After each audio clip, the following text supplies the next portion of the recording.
नमस्कार, मी मेघनाच किचनमध्ये तुमचं स्वागत आहे। तर आज आपण इथं होळी स्पेशल असं खूप छान रेसिपी बघणार आहोत। खूप सोपी पद्धत आहे आणि त्यासोबत हे सगळ्यांना खूप आवडेल। तर तुम्ही सुद्धा ह्या होळीला अशा पद्धतीचं रेसिपी नक्की करा, सगळ्यांना खूप आवडेल। चला तर मग व्हिडिओला सुरुवात करूयात। त्यासाठी इथं आपल्याला तुम्ही गव्हाचं पीठ घेऊ शकता किंवा मैदा सुद्धा वापरलं तरी चालेल। तर मी इथं मैदा घेतलेला आहे। तर हे साधारण मैदा तुम्ही तुमच्या गरजेप्रमाणे घेऊ शकता किंवा मोठ्या वाटीनं 1-2 वाटी मी इथं हे गहू पीठ घेतलेलं आहे आणि त्यासोबत ह्याच्यामध्ये 2 चमचे आहेत तो इथं मी तूप घालून घेतलेला आहे। तर हे तूप आपल्याला पिठामध्ये 1-2 ते 3 मिनिट असं छान चोळून घ्यायचं आहे हाताने। तर 2-3 मिनिटं ह्या पिठामध्ये तुपाला आहे तो छान असं चोळून घेतलं, सगळं असं छान मिक्स करायचं आणि त्यानंतर हे पीठ आहे तो आपल्याला इथं दुधामधनं मळून घ्यायचं आहे।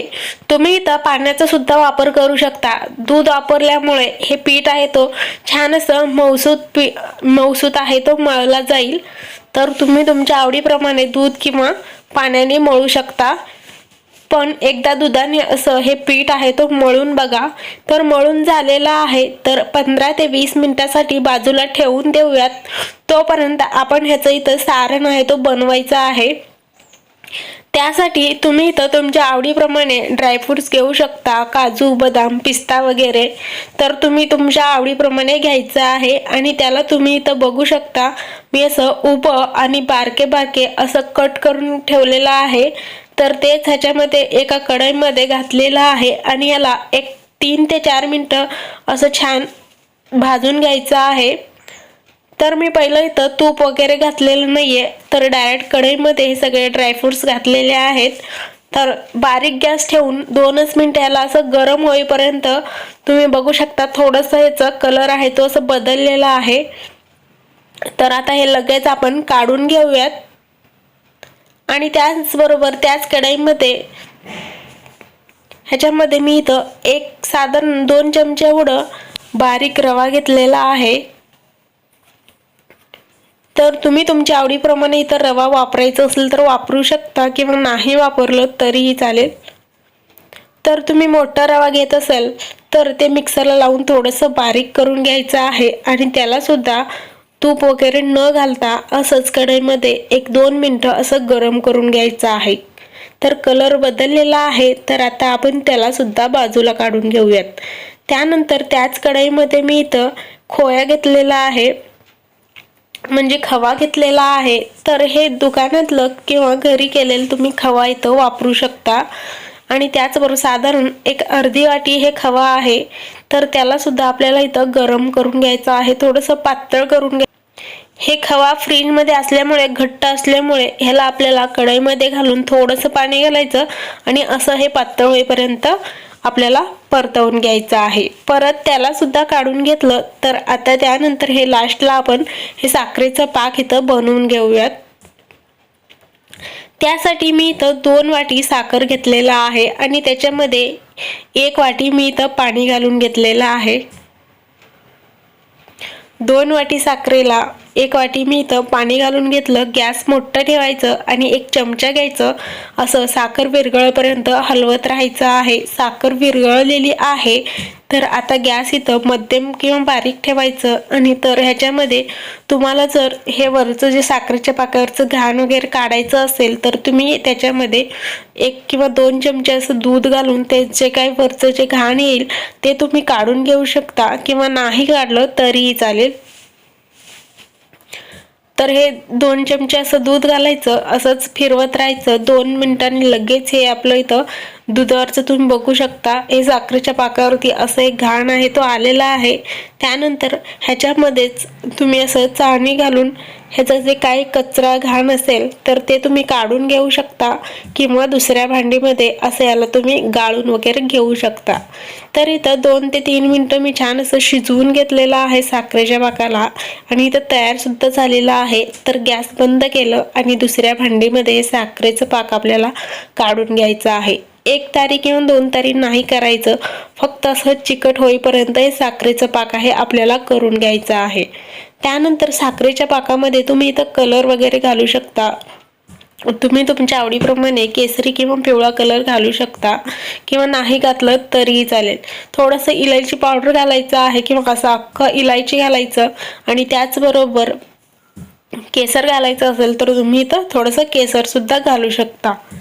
तर हे सगळं घालून मिक्स करायचं आहे। तर आता आपण इथं सारण आहे तो आपल्याला इथं सगळं एकत्र करून मिक्स करून घ्यायचं आहे। तर हे सगळं काजू बदाम वगैरे भाजून ठेवलेलं होतं, त्याच्यामध्येच इथं खवा घालून घेतलं। थोडेसे मनुके आहेत तर ते सुद्धा मी इथं कट करून घेतलेलं आहे, नाही घातलं तरी चालेल। आणि त्याचबरोबर इथं थोडंसं ओलं नारळ किंवा सुकं खोबरं असं किसून घ्यायचं आहे। तर ते साधारण 2 ते 3 चमचे घ्यायचं आणि त्यासोबत रवा भाजून घेतलेलं होतं तर ते सुद्धा याच्यामध्ये घालायचं आहे।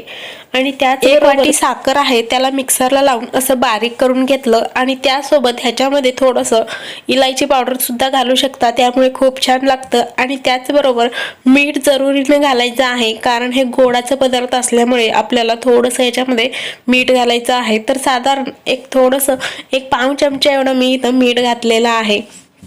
सगळं एकदा चमच्याने किंवा असं हाताने मिक्स करून घ्यायचं आहे। तर मी इथं हातानेच मिक्स करून घेतलेलं आहे। तर आता आपण हे पीठ जे आपण मळून ठेवलेलं होतं तर त्याच्यातला आपण इथं एक आहे तो पिठाचा गोळा घ्यायचा आणि अशा पद्धतीनं त्याला लाटून घ्यायचं आहे।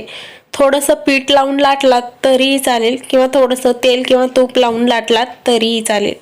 तर तुम्ही बघू शकता एवढं असं जाडीचं ठेवायचं आहे, खूप पातळ देखील नाही लाटायचं, नाहीतर तेलात गेल्यावर ते असं फुटलं जातं, त्यामुळे थोडंसं जाडसर ठेवायचं आहे। त्याचबरोबर तुम्ही बघू शकता आता याच्यामध्ये सारण भरून घ्यायचं आहे। पारी आहे तो खूप असं मोठंच नाही करायचं, छोटं असं पुऱ्या एवढं करायचं आहे।